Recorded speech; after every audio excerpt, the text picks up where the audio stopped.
నిత్య పూజలివివు నేరిచిననో ప్రత్యక్షమైనట్టి పరమాత్మునికి నిత్య పూజలివివో.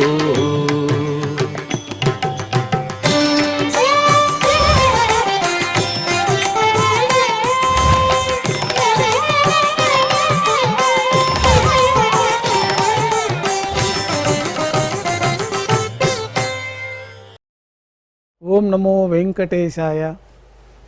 ఈరోజు బుధవారము, శ్రీ క్రోధినామ సంవత్సరము, ఉత్తరాయణము, వసంత ఋతువు, చైత్రమాసము, కృష్ణపక్షము, అష్టమి తిథి, శ్రవణ నక్షత్రము, మే 1, 2024.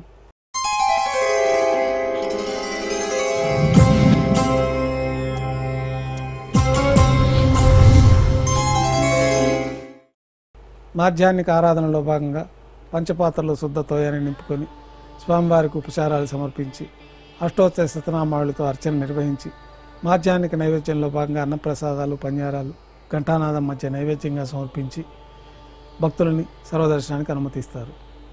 ఉభయ దేవేలతో శ్రీ మలయప్ప స్వామివారు బంగారు తిరిచిపోయిన వేంచేస్తారు. మేళతాళాలతో ఊరేగింపుగా విమాన ప్రదక్షిణంగా సంపంగి ప్రాకారంలో కల కళ్యాణ మండపానికి చేరుకుంటారు. కళ్యాణోత్సవం ప్రారంభమవుతుంది. పుణ్యాహవాచనం, అంకురార్పణ, రక్షాబంధనం, అగ్నిప్రతిష్ఠ, స్వామివారికి అమ్మవారికి నూతన పట్టు వస్త్రాల అలంకరణ, మహాసంకల్ప పఠనం, మాంగళ్యాలకి ఆరాధన, మాంగళ్య పూజ పూర్తయిన తర్వాత స్వామివారి తరఫున అమ్మవార్లకి మాంగళ్యాల సమర్పణ. ఈ సందర్భంగా స్వామివారికి అమ్మవార్లకి కర్పూర నీరాజనం, విశేషమైన హోమాలతో పూర్ణాహుతి పూర్తయిన తర్వాత మాలా పరివర్తనాన్ని నిర్వహించి ఉభయ దేవేరులను స్వామివారి చెంతకు చేర్చి ఈ సందర్భంగా అక్షతారోపణం అనే వైదిక కార్యక్రమాన్ని నిర్వహించి కర్పూర నీరాజనం, నైవేద్యం, కర్పూర నీరాజనంతో కళ్యాణోత్సవం పూర్తవుతుంది. ఉభయ దేవేరులతో శ్రీ మలయప్ప స్వామివారు బంగారు తిరిచిపోయిన వేంచేసి మేళతాళాలతో ఊరేగింపుగా ధ్వజస్తంభం వద్ద కల అద్దాల మండపానికి చేరుకుంటారు. వేదపారాయణ నడుమ ఊంజల సేవ నిర్వహించి కర్పూర నీరాజనంతో ఊంజల సేవ పూర్తవుతుంది. ఉభయ దేవేరులతో శ్రీ మలయప్ప స్వామివారు మేళతాళాలతో ఊరేగింపుగా ఆలయం వెలుపల కల వైభవోత్సవ మండపానికి చేరుకుంటారు. ఆర్జిత బ్రహ్మోత్సవం ప్రారంభమవుతుంది. బంగారు గరుడ వాహనం పైన శ్రీ మలయప్ప స్వామివారు వేంచేస్తారు. కర్పూర నీరాజనంతో గరుడ వాహన సేవ పూర్తి అవుతుంది. హనుమంత వాహనం పైన శ్రీ మలయప్ప స్వామివారు వేంచేస్తారు. కర్పూర నీరాజనంతో హనుమంత వాహన సేవ పూర్తి అవుతుంది. పెద్దశేష వాహనం పైన శ్రీ మలయప్ప స్వామివారు వేంచేస్తారు.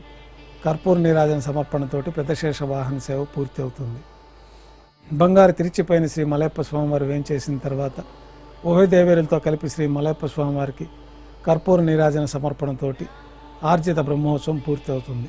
సాయం సంధ్య వేళలో 1000 దీపాలతో అలంకరించబడిన సహస్ర దీపాలంకరణ సేవ మండపానికి ఉభయ దేవేరులతో శ్రీ మలయప్ప స్వామివారు మేళతాళాలతో చేరుకుంటారు. వేదం, గానం, నాదం నడుమ సహస్ర దీపాలంకరణ సేవ నిర్వహించి నక్షత్ర నీరాజనం, కర్పూర నీరాజనంతో సహస్ర దీపాలంకరణ సేవ పూర్తి అవుతుంది. ఉభయ దేవేరులతో శ్రీ మలయప్ప స్వామివారు బంగారు తిరుచిలో 4 తిరువీధుల ఉత్సవం జరుపుకుని భక్తులను అనుగ్రహించి నిత్యోత్సవాలలో భాగంగా విమాన ప్రదక్షిణంగా భాష్యకారుల వాళ్ళ సన్నిధి ముఖమండపానికి చేరుకుంటారు. అక్కడ నైవేద్యం ఆస్థానం పూర్తయిన తర్వాత బంగారు వాకిల్లో వేంచేస్తారు. సీరా నైవేద్యం పూర్తయిన తర్వాత గర్భాలయంలో వేంచేస్తారు. వెంటనే రాత్రి తోమాల సేవ ప్రారంభమవుతుంది. ఉదయం సమర్పించిన పుష్పమాలికలు సల్లింపు చేసి గర్భాలయాన్ని శుద్ధి చేసుకుని పంచపాత్రలో శుద్ధ జలాన్ని నింపుకొని శ్రీవైకానస ఆగమోక్తమైన ఉపచారాలు స్వామివారికి ఉత్సవమూర్తులకి సమర్పించి కొత్త పుష్పమాలికలతోటి స్వామివారికి ఉత్సవమూర్తులకి అలంకరణ జరిపి చతుర్వేద మంత్రాలతో మంత్రపుష్పాన్ని సమర్పించి నక్షత్ర నీరాజనము, కర్పూర నీరాజనంతో రాత్రి తోమాల సేవ పూర్తవుతుంది. అష్టోత్తర శతనామావళితో అర్చన నిర్వహించి రాత్రి నైవేద్యంలో భాగంగా అన్నప్రసాదాలు, పన్యారాలు ఘంటానాదం మధ్య నైవేద్యంగా సమర్పించి తిరువీస నైవేద్యం పూర్తయిన తర్వాత భక్తులని సర్వదర్శనానికి అనుమతిస్తారు.